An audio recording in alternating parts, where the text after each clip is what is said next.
रहेला का हो कि खाली लाते जूता खात रहेला? अरे सुनाए भौजी बतावो तनी कि ई काहे हमेशा लात जूता खात रहेला बुझलू?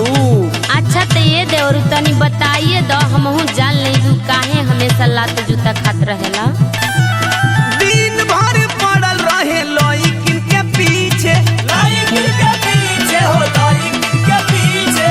कबो खाला गारी कबो सैंडल से पीटे, सैंडल से पीटे हो, सैंडल से पीटे। दिन भर पड़ल रहे लइकिन के पीछे, कबो खाला गारी कबो सैंडल से पीटे। कबो खाला भर के झड़ुआ वतरवा तरड़ुआ ए भौजी।